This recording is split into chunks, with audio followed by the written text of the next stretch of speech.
Hello and welcome to today's webinar on supporting effective team-based primary care through Medicaid managed care, made possible by the Commonwealth Fund. Before we get started, I'd like to quickly go over a few logistics. To eliminate background noise, phone lines are being muted during today's event. There will be a moderated question and answer session following today's presentations. You may submit a question online anytime by clicking the Q&A icon located at the bottom of your screen. Instructions are shown on the screen at this time.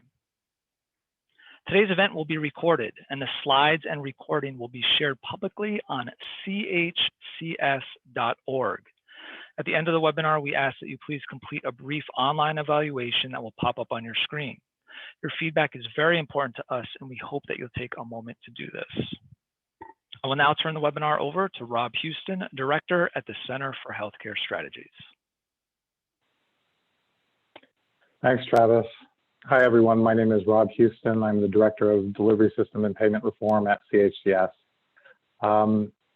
Thanks for joining our webinar today, which is the first webinar in our Strengthening Primary Care Through Medicaid Managed Care webinar series. Before we get started, I'm going to go over some learning objectives for today's webinar, just so we're all on the same page. First off, we would like to give you an introduction to our Strengthening Primary Care Through Medicaid Managed Care webinar series and project. We're also going to have a few guest speakers that will allow us to learn how states can support and incentivize team-based care through Medicaid managed care contracting levers, particularly in a way that advancing long-term state goals. We're also going to have a presenter help us understand the importance of team-based care at the provider level and what value it offers to patients and states. Next slide, please. So how we're going to do that is through first a welcome and introduction of our presenter and opening comments from Melinda Abrams from the Commonwealth Fund, our generous funders. And we'll have an introduction, as I mentioned before, to the Strengthening Primary Care Through Medicaid Managed Care series. And then we'll have presentations about Oregon's patient-centered primary care home program, and a section on articulating the value of team-based care from a provider perspective. We'll then have the panelists be able to participate in a moderated Q&A, and then we will wrap up and discuss next steps. Next slide, please. So first, I'd like to introduce our organization, Center for Healthcare Strategies, for those who are joining us for the first time. We are a nonprofit policy center dedicated to improving the health of low-income Americans. Many of those folks are in Medicaid. We do a lot of work in Medicaid, including advancing delivery system and payment reform, integrating services for people with complex needs, and building Medicaid and cross-sector leadership capacity. Next slide, please. So today's presenters are myself, the Director of Delivery System and Payment Reform at CHCS, Melinda Abrams, Executive Vice President for Programs at the Commonwealth Fund, Neelam Gupta, Director of Clinical Supports, Innovation and Workforce Unit at the Oregon Health Authority, Courtney Pladsen, the Clinical Director of the National Healthcare for the Homeless Council, and my colleague, Matthew Rawls, Program Officer at CHCS. So now I'd like to turn it over to Melinda Abrams, the Executive Vice President for Programs at the Commonwealth Fund, who will share some opening comments. Great. Melinda? Sure. Thank you, Rob. And thanks to the Center for Healthcare Strategies for hosting this event. Also, thanks to everyone who's dialed into today's webinar. Really appreciate that. As many of you know, which is probably why you have dialed in, primary care is the fundamental building block of a high-performance health system. And decades of rigorous research show that a strong foundation of primary care is associated with better quality, lower per capita costs, and greater equity. And yet, our US primary healthcare system often falls short, especially for people of color, individuals with low incomes, and rural residents.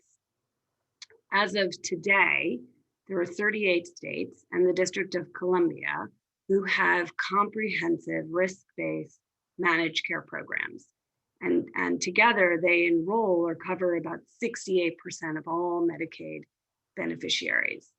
States that rely on managed care are well positioned, if not best positioned, to use their purchasing power to promote high quality, comprehensive primary care. So the Commonwealth Fund, which is a national foundation that seeks to achieve or promote a high performance health system, is pleased, in fact, we're honored to support the Center for Healthcare Strategies to direct this initiative, which is about advancing primary care innovation through Medicaid managed care. The goal of the initiative, the reason that we funded it and are continuing to fund it, is to help all state Medicaid officials tailor their contracting and purchasing strategies with managed care organizations to promote and encourage better primary care.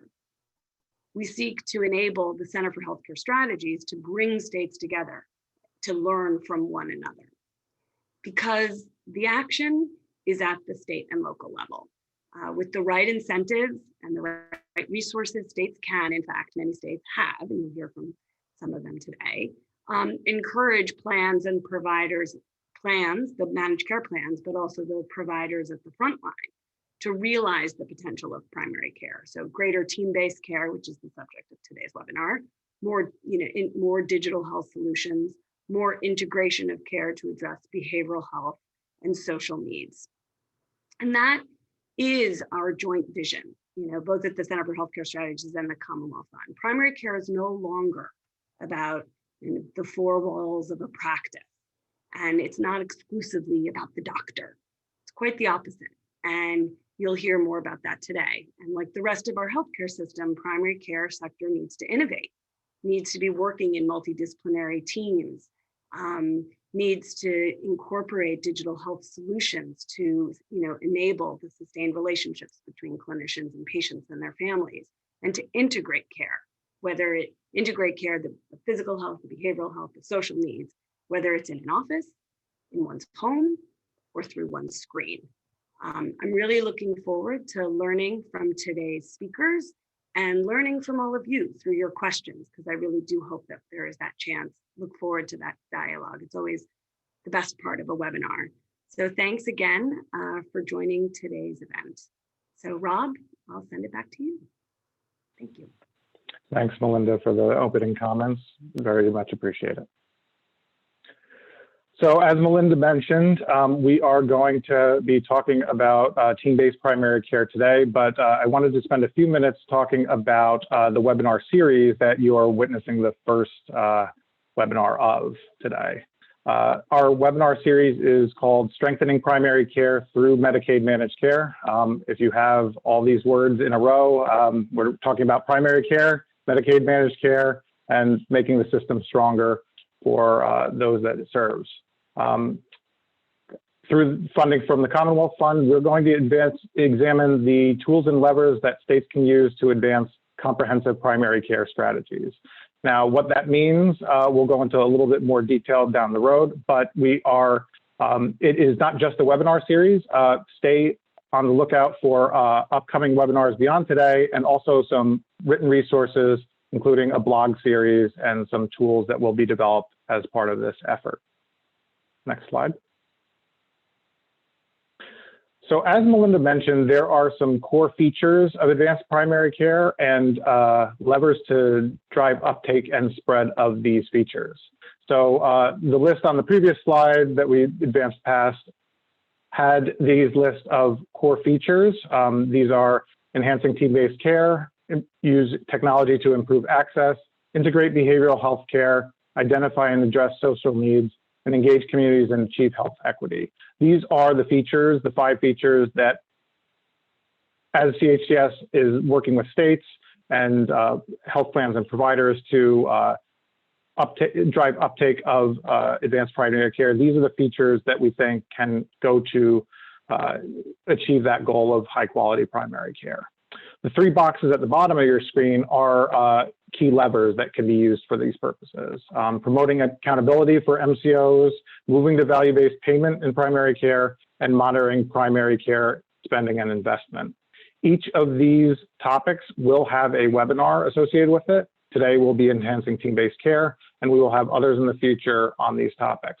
We'll also be, as I mentioned before, having blog posts. There's a companion blog post to this enhancing team-based care webinar on our website. And you're also, if we can go to the next slide, you're also going to be able to download a Advancing Primary Care Innovation and Medicaid Managed Care Toolkit from our website at chcs.org to learn a little bit more information about these topics that we're discussing. Next slide. So for today's webinar, we are going to focus on supporting effective team-based primary care through Medicaid managed care.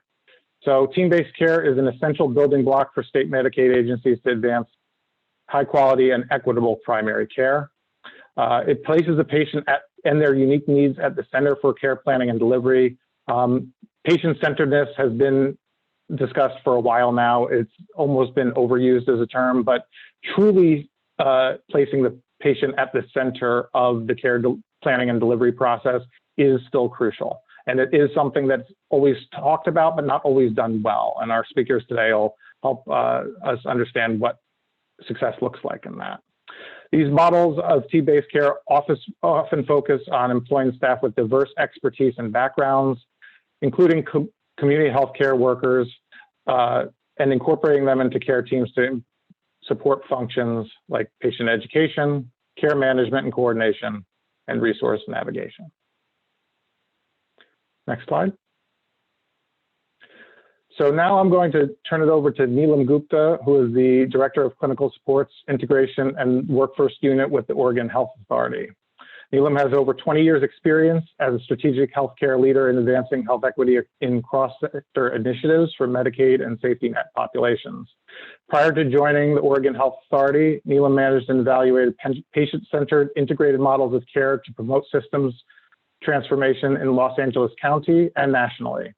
Her career spans leading programs at the Philanthropic Organization, a Medicaid managed care plan, a workforce development agency, a healthcare apprenticeship center, and a community clinic association. So she has a lot of experience in a lot of different areas relevant to this conversation.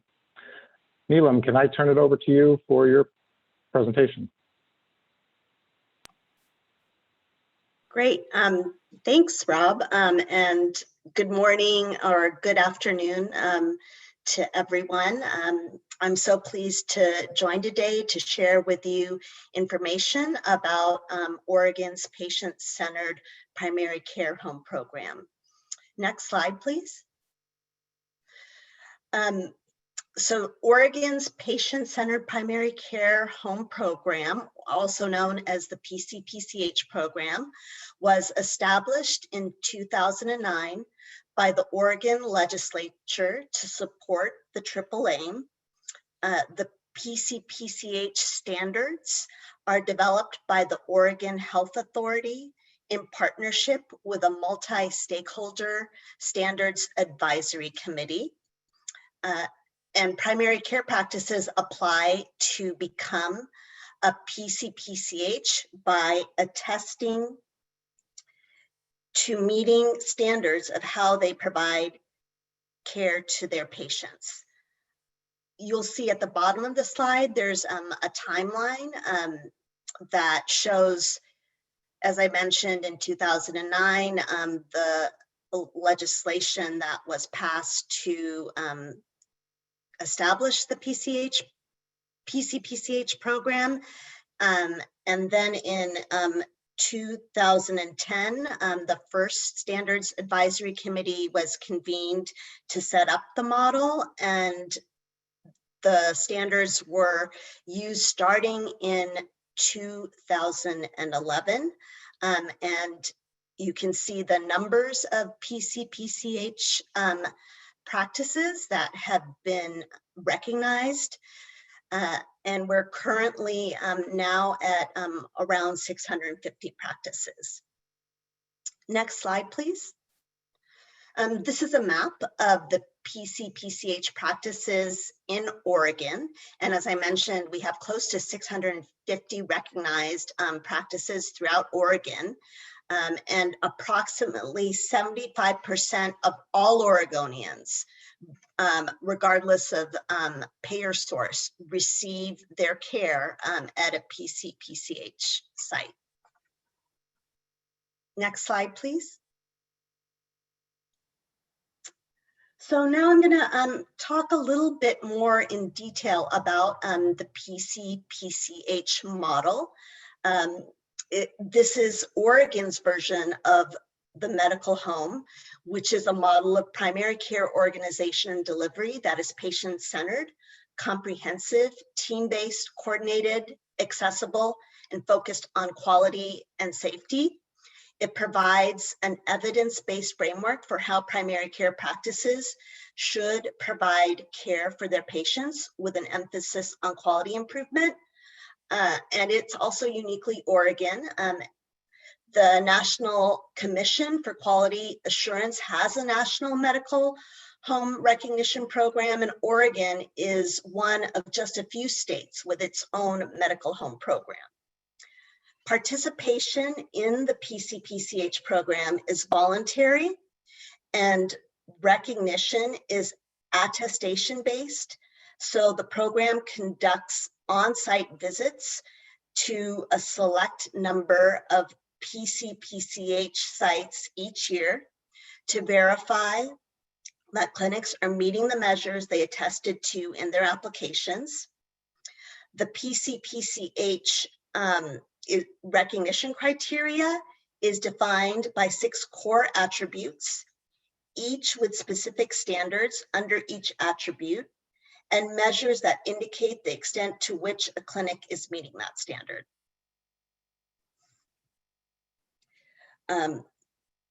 There are 11 must-pass measures all clinics must meet, and more than 50 optional measures. There are 5 tiers of recognition based on which measures a clinic is meeting. In particular, there's tier 5, which is also referred to as 5-star designation, that distinguishes exemplary practices that have implemented the most advanced transformative PCPCH measures in the PCPCH model. Next slide, please.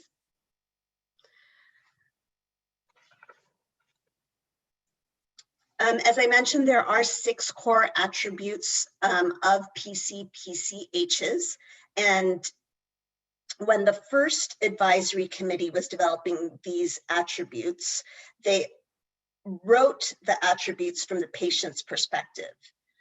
In other words, what does the attribute mean in practice to the patient?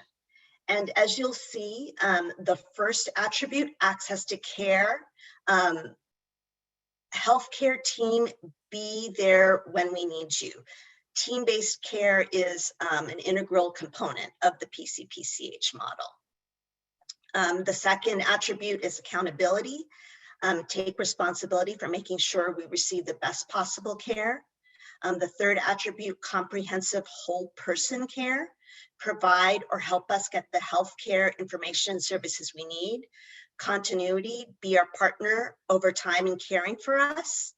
Coordination and integration, help us navigate the healthcare system to get the care we need in a safe and timely way. And then lastly, person and family-centered care. Recognizing that the patients are the center of the care team, and that the PCPCH is ultimately responsible for the overall health and wellness of the patient. Next slide, please. So which programs can become, which practices can become a PCPCH program? Any type of healthcare practice that provides comprehensive primary care services is eligible to apply for PCPCH recognition. So that includes family practices, internal medicine, naturopathy, naturopathic clinics, school-based health centers, tribal health clinics, behavioral health clinics with integrated primary care, FQHCs, rural health clinics, and more. Practices must be operational for at least 12 months before applying for recognition. And practices do not have to be based in Oregon, but do have to see patients that live in Oregon. There are practices that are in the border communities in Washington, Idaho, and California. Next slide, please. PCPCH practices operate different care delivery models. If you've seen one primary care practice, you've only seen one. There is so much variation dependent on local needs. And but to give you a sense of some of the team-based care models that the PCPCH program supports, I've included 3. The first example is a pediatric practice, which is focused on meeting the needs of the whole child, that supports children and families, partnering with healthcare providers, other team members, and outside organizations to identify, coordinate, and address shared goals. The second example is a practice with an integrated on-site behavioral health clinician delivering comprehensive services, which can include warm handoffs, brief assessments and interventions, consultations to primary care clinicians and other care team members, and collaborative treatment planning. The third example is practices that support patients and families and caregivers with health-related social needs screening, identification, and community resource referrals and follow-up. This role is often held by a community health worker, a patient navigator, a care coordinator, or other staff. And so these are just a few examples of the team-based care models that the PCPCH program supports. Next slide, please. And I wanted to provide a link to the new PCPCH standards, which are being implemented starting this July. They were originally supposed to be implemented last summer, but due to COVID, we've encountered delays like everyone else. And so if you'd like to review them or see more information, please go to that website. Next slide, please. Now I'd like to talk a little bit about Oregon's model for Medicaid managed care, the Coordinated Care Organization.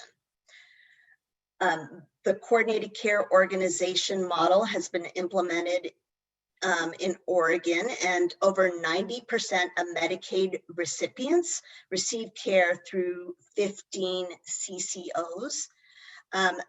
CCOs are community-based, community-governed organizations that bring together physical, behavioral, and dental health providers to coordinate care. They receive fixed monthly budget payments from the state to coordinate care for patients.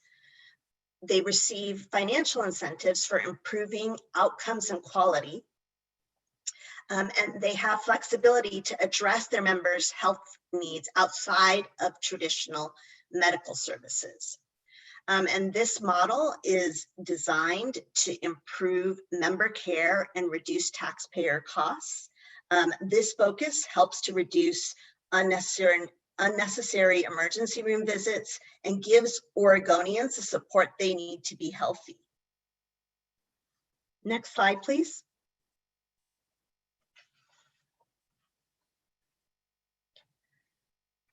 CCOs are required to use PCPCHs in their networks for primary care to the greatest extent possible. As a result, approximately 96% of all CCO members receive their care through a recognized PCPCH practice. Member enrollment in a PCPCH practice was a CCO incentive measure, which is one of a set of quality metrics used to show how well CCOs are improving equity and team-based care, reducing healthcare costs, and eliminating health disparities. In 2019, this measure was removed partially due to CCO's success in meeting the benchmark. Next slide, please. PCPCHs have demonstrated tremendous return on investment. This is information from an evaluation conducted about 5 years ago. That PCPCH program implementation has resulted in $240 million in savings to Oregon's health system between 2012 and 2014. It was conducted by researchers at Portland State University. The evaluation included a quantitative analysis using Oregon's all-payer, all-claims data, and a qualitative analysis using information from interviews with top-performing PCPCHs. Another finding is that for every $1 increase in primary care expenditures related to the PCPCH program, there is a $13 savings in other services, such as specialty care, emergency department, and inpatient care. And then the whole of the PCPCH model is greater than the sum. The cumulative effects of the PCPCH attributes have more impact on cost and utilization than any independent effects of the attributes, of the individual attributes. Next slide, please. And then I just really quickly wanted to review some of the primary care payment alignment with the PCPCH program. There's a primary care spending report that's produced in Oregon annually to the legislature on primary care spending by health plans and CCOs. There's also a primary care payment reform collaborative that includes over 40 member organizations that have been convening since 2016 to increase investment in primary care, align reimbursements by purchasers of care, and move to value-based payments. And then lastly, CCOs are required in the new contract, which was implemented last year, to provide a per member per month payment to PCPCHs based on tier level. Last slide, please. So I wanted to share with you some recent work that has been undertaken around the PCPCH model and health equity. In the context of OHA has a 10-year goal of eliminating health inequities. This was really based on the fact that COVID-19 highlighted that the primary care system does not meet the needs of all people living in Oregon, especially those who experience inequities because they cannot access linguistically and culturally appropriate care, or they do not engage in care. And as a result, OHA has initiated a process to ensure that the PCPCH program supports a primary care system that comprehensively addresses community identified needs and provides patient-centered team-based care. And this process will inform changes to the PCPCH standards to confirm primary care practices are providing care that aligns with the PCPCH core attributes, improves equity and team-based care, and supports OHA's 10-year goal. Next slide, please.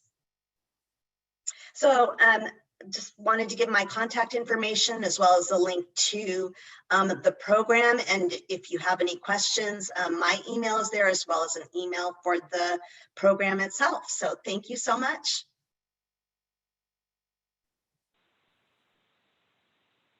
Thank you, Neelam. Thanks for all that information on the PCPCH program at Oregon. At this point, I'm going to turn things over to Courtney Pladsen. For more than 14 years, Dr. Pladsen has focused on providing high-quality healthcare to marginalized populations and under-resourced communities. As a clinical director at the National Healthcare for the Homeless Council, she leads national efforts to improve health outcomes for people experiencing homelessness, while also advocating to end chronic homelessness. Dr. Pladsen is a nurse practitioner who provides primary substance use treatment and mental health care at the local healthcare for the homeless clinic in her hometown of Portland, Maine. She is also a fellow in the Robert Wood Johnson Foundation's Culture of Health Leaders program. Courtney, can I turn it over to you? Yes, thanks so much, Rob. And thanks to CHCS and Commonwealth Fund for inviting me here today. It's really a pleasure to be with you all, and I love talking about this topic. So I'm happy to be with you all today. Next slide, please. So really just wanted to frame this as an equity issue. So to improve racial inequities in health outcomes, we must first integrate screening and addressing social determinants of primary care, and team-based care is one way that we can really address these health inequities. A one-size-fits-all equality approach is not going to improve the inequities in our system. We really need tailored individual approaches that really get at the equity. If healthcare teams are not aware of barriers to care, treatment plans are rendered ineffective. I can have the most up-to-date clinical knowledge. I can prescribe the best, most effective medication. I can refer to the best specialist.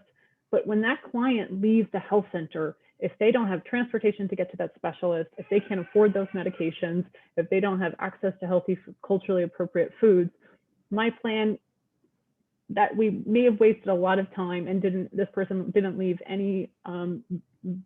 feeling any better, and we didn't actually move the needle at all. And so it really takes developing comprehensive healthcare plans, knowing what patients' barriers and resources are. And third, DEI has gained a lot of attention, and it's wonderful. I'm so happy that people are talking about diversity, equity, inclusion, but team-based care can actually provide an avenue for action. And when we think of inclusion, I really hope we're thinking expansively. We want to be very targeted in addressing racial inequities, but I also hope we're thinking of gender expansiveness, thinking about non-binary and trans individuals, thinking about access for people of varying abilities. Are our health centers ADA accessible? Do we have signs in multiple languages? So when we're thinking of being inclusive, I want us to really think very broadly about that. And that's really another equity issue in our health centers that team-based care can really address. Next slide, please. So I wanted to go from an individual level to a system level, and I wanted to talk about a little bit of a vicious cycle. And I'm going to give a patient example, but we can think of lots of vicious cycles. I specifically now work mostly with people experiencing homelessness, but this example is one of many. We can think about it also in terms of people, if they lose their car, how that impacts their ability to go to work, and if they're not able to work, how it impacts their financial resources. They might lose their insurance, and how that can exacerbate health conditions. So there's lots of different vicious cycles beyond this example. So I just wanted to frame that. This isn't the only one. The patient I'm going to talk about, he is someone that was stuck in the cycle before he engaged with our team. So this is someone that experienced long-term homelessness. He had chronic illness, so he's in and out of the emergency department. He would get discharged from hospitals and go to emergency shelters or the street. And because there is a significant criminalization of homelessness, this person was often cycling in and out of jails. This is an exceptionally expensive, ineffective system. This person wasn't getting any healthier, highly traumatized from lots of interactions with police and jail, and going back to shelters. And so this patient was really stuck in this cycle before engaging with our team. Next slide, please. So this gentleman had a history of chronic leukemia, which is a condition that can be well managed with taking chemotherapy on a regular basis. but just because the cycle of homelessness and incarceration, he struggled to take his medication, which caused lots of significant pain for him. He also struggled with bipolar disorder, and due to chronic pain challenges, he struggled with opiate use disorder as well. He had a history of multiple psychiatric hospital admissions, and in his short 36 years of life, he's had a total of 12 years of incarceration. And in the past year, prior to engagement with their team, he was in the intensive care unit 3 times and intubated. So you can see from this engagement, from a state level, detached from knowing this individual, exceptionally expensive and poor health outcomes for this individual. He wasn't getting any better, even though he was cycling through so many systems. Next slide, please. So when this gentleman came to our federally qualified health center, this was the team he was met with. Not everyone needs a 10-person team, but it is a way to plug the holes in our safety net. So one of the things to think about is that not every individual needs an entire team, but an individual might need a comprehensive team-based approach at certain moments when they have an acute illness, acute, recent diagnosis of cancer, or an acute job loss that has led to a vicious cycle. Team-based approach is helpful to catch all clients, but not necessary for all clients all the time. So I just stress that because yes, this might look like an expensive model, but when we think of disrupting the vicious cycle and all the ineffective systems that people cycle through, this is a very effective approach. So this is my client. I was his primary care provider. Because we have an integrated behavioral health model, I'm also a Suboxone prescriber. Through building that trusting relationship, we did get him psychiatric care with our psychiatric nurse practitioner on staff. He engaged with our registered nurse who helped make his pillbox so he can guarantee getting his chemotherapy every day. She made pillboxes for him once a week. So I would engage with him on a weekly basis. The nurse would as well. We have a peer support for people who are in recovery.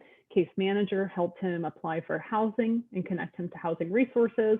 Community health worker to meet his food needs. Social worker on staff for individual therapy when and if he needs that. And a medical assistant who sees him regularly, rooms him, gets to build a trusting relationship. And then we have a pharmacist and dentist on staff as well. So huge team support, but this is what it took to disrupt his cycle. So this client we were able to secure housing for him. He's on a long-term wait list for Section 8, housing first, but we were able to get him into a single room occupancy. So it's really just the first step in housing, but we're able to get him off the street, which was really important for helping stabilize his health condition. Next slide, please. So I wanted to spend just a moment talking about Prepare. So Prepare is a tool that NAC with other partners developed to screen and address social determinants of health in primary care. For that client that I discussed, until we actually understand what his barriers to care are, we cannot develop an effective treatment plan. And on an individual level, having my patients screened with this tool is very effective for me to develop treatment plans that are going to meet the client's needs, knowing the resources and barriers they have. And it's going to help me talk to my team and facilitate the conversation saying, I'm going to send this person, I'm going to refer them to a specialist. Can you help with the transportation? They struggle in that area, or they don't have transportation this month. Or this person, less than high school education. I want to make sure I'm printing materials at their reading level. And these are really basic, small adjustments as a provider. This doesn't take much more time. I'm going to put in the time to create the plan anyways. I want it to be effective. Prepare is integrated into many electronic health records that are used in the safety net. It's something that's easily integrated into electronic health records. And you can track it. You can track when you're referring clients to resources and making sure that not only are you screening it, but you're addressing those identified needs. So this is incredibly helpful on an individual level as a provider. But then we can develop as a system, we can see what on the health center level are the majority of our clients facing. Of the 7,000 patients that have been screened nationally using this tool, so here are the most common risks and barriers that have been identified. And so if I'm a health center that has 90% of my patients saying they have limited English proficiency, I need to ensure that I have materials in multiple languages that are going to meet their needs. Again, otherwise, how are we going to be able to do diabetic education? So identifying that on a system level is going to prepare us as health centers to better meet the needs of our community. And then on a state level, if we're able to aggregate that data, then we're able to say where in the system are the biggest barriers for our clients and how can we become more targeted in our interventions. Next slide, please. So thinking about enabling services, so if we're going back up that system level, so if we have identified on the health center level that the majority of our patients are struggling with food access. Our team is a way to connect clients to these enabling resources. And that's where managed care organizations can be incredibly powerful, because there are lots of levers that MCOs can utilize to help connect these resources to our clients. Next slide, please. I'm going to go through a few of these resources, and this is going to be a really high-level overview. I'm not going to go in-depth into any of them, but I hope that just to give you a sense, and I'm going to provide the links here so you can do deeper dives, but I just wanted to highlight some great resources. So recuperative care, this is particular for people experiencing homelessness. Medical respite is acute and post-acute medical care for people experiencing homelessness who are too ill or frail to safely recover on the street or in the shelter, but not sick enough to need to be in the hospital anymore. So there's really a drop-off. It's kind of a cliff for people who are homeless after discharge from hospitals. Shelters are often not places that people can recover. They have to leave at 7 in the morning. This is, you know, a really vulnerable time for people. So recuperative care is a program where people can have they can stay, receive medical care, and then they can safely adjust to the community. For these programs here in particular, there are 7 programs out of over 100 recuperative care programs across the country. Just wanted to give an example of how different MCOs have partnered with these organizations to help fund some of these models. So for people experiencing homelessness, they have lengths of stays in the hospital twice as long as the general population. So being able to get someone safely discharged from inpatient to recuperative care before going back to primary care is a highly effective intervention. And this is something that MCOs have partnered with and see as a really great potential for partnership long-term. Next slide, please. So housing, I can't talk about this. I can't address the subject without talking about housing, because there is a lot of robust research that says community support paired with housing does improve health outcomes and is incredibly cost effective. So Blue Cross in Massachusetts did a study that showed that by pairing community support, social service support with housing, for the when someone was housed, that first month there was a $226 per member per month cost savings to medical and behavioral health care costs. At the 24-month mark, they showed that that cost savings went up to $765 per member per month. Housing is incredibly stabilizing for that vicious cycle. If you go to the next slide, again, this is really a lot of robust information. I'm not going to go into them all specifically, but you can just see the behavioral health and medical costs do significantly decrease because homelessness and health are bi-directional. If someone has an exacerbation of chronic illness, it can cause homelessness due to job loss. And then if someone's homeless, it can exacerbate their illness. So by just having housing, it can create a huge stabilizing effect for an individual. Next slide. Food access, just wanted to highlight this really amazing program that was initially funded by Wholesome Wave. It's a fruit and vegetable prescription program. And I was at a health center where we were one of the pilot sites. Incredibly positive program. It was a really beautiful interaction for our staff and our patients, be able to come see their healthcare providers, get a prescription to go to the farmer's market and be able to pick out for themselves fruits and vegetables. And this, if you go to the next slide, I'm not going to go into all the details of the research, but it is profound, the return on investment here. And what's really exciting is I just want to show you an opportunity. The produce prescription program was integrated as part of the Farm Bill in 2018, and there are lots of funding that supports these projects. And so because of the amazing return on investment, and many MCOs have now integrated fruit and vegetable prescription programs into their models because of the profound impacts on health, improving health outcomes. Next slide. Transportation, this was a great work from both CHCS and Commonwealth Fund in showing that how on various states who is helping to pay for paratransportation, the non-emergency medical transportation. And this to me just highlights how screening for social determinants of health is so important, because in Washington, DC, where they have really robust metro system and a bus system, transportation might not be the bigger barrier to care, but in rural areas it is. And so that's where really figuring out what is the actual identified need on the community level? Where can MCOs fill in to help support, and where the team is such an integral part at being the bridge for having those patients be able to access these services. So the team, to me, is such an integral part at really helping to make those connections for that client. And one of the things that I think is really incredibly valuable in this team-based approach is that it helps to build the trustworthiness of a health center. Clients really feel deeply cared for. They see it as we, as their healthcare team, care about them as a whole person, not just about their diabetes or their hypertension, but we care about, can they make it to their appointments? Can they access healthy foods? And I've had clients who, I've come in prepared for their diabetic visit. I'm ready to change their medication or order their labs, but they've come in and recently they were just served an eviction notice.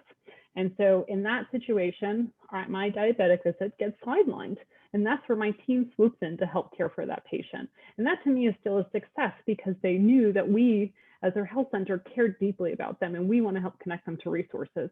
So rather than waiting till that crisis has reached a boiling point and they've already lost their housing and they're in a shelter, they've come to us to try to find connection to resources.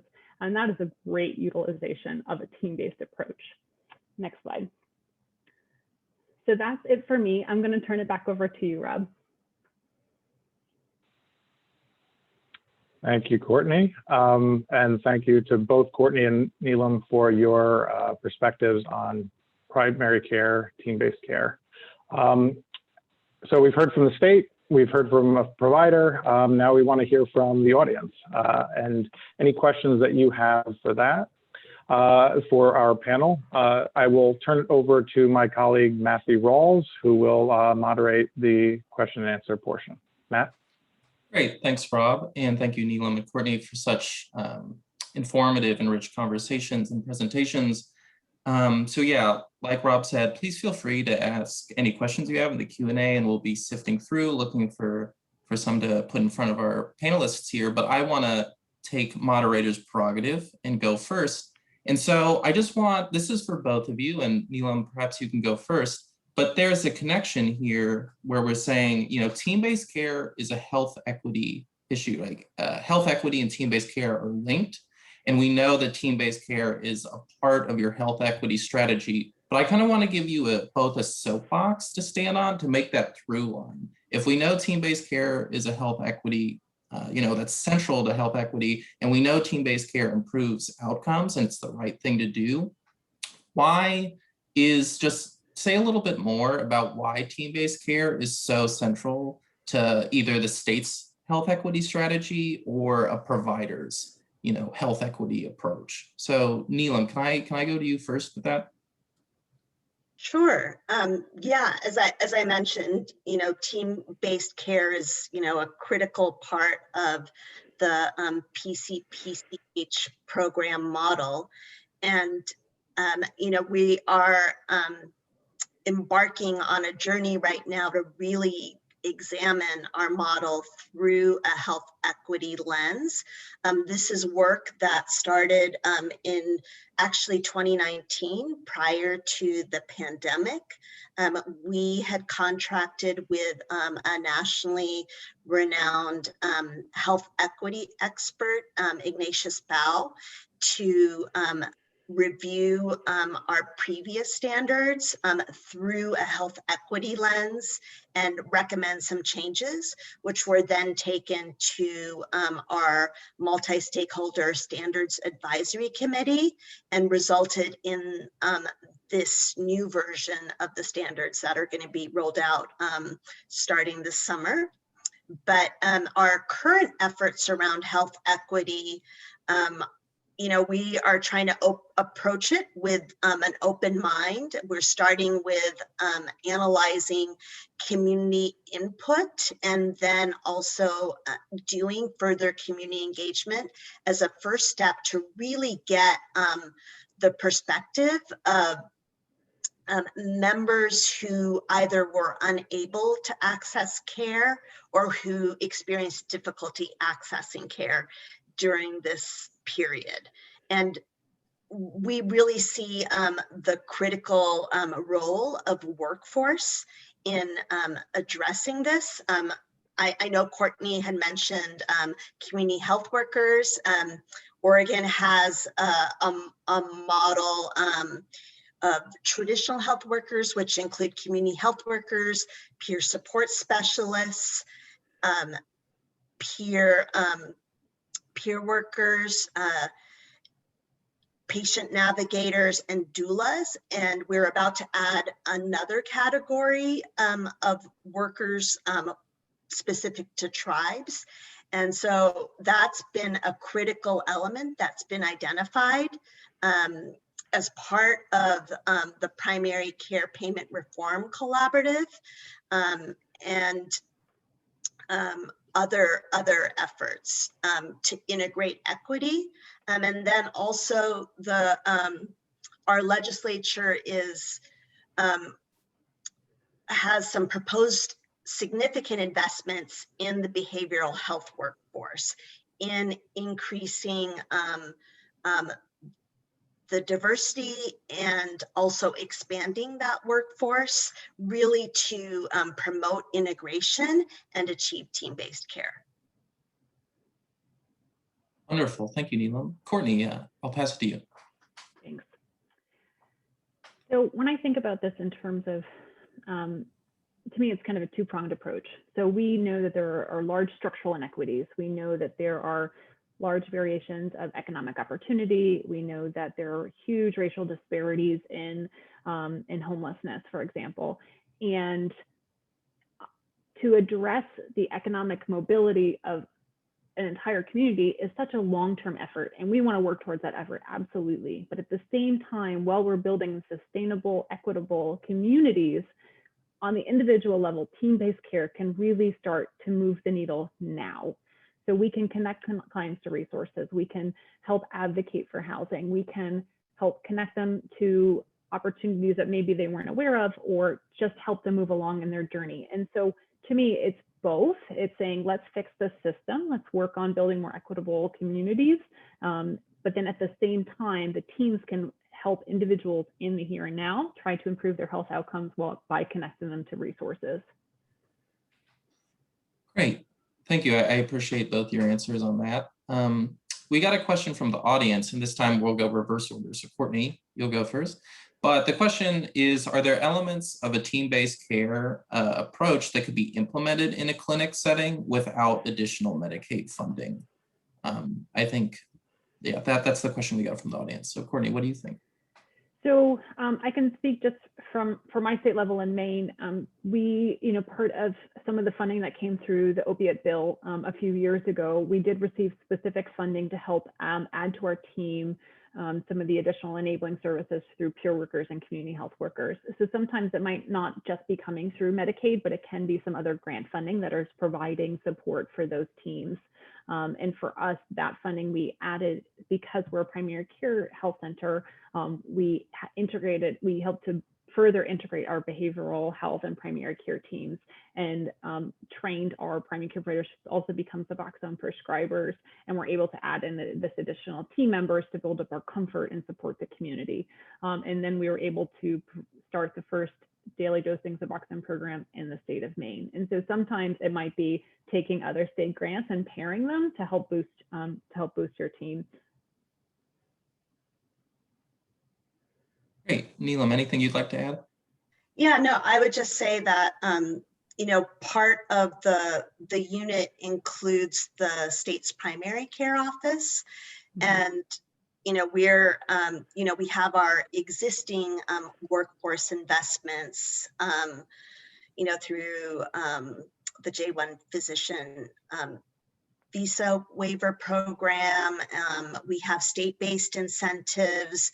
We have the National Health Services Corps program, which received a significant investment through the recently passed America Rescue Plan.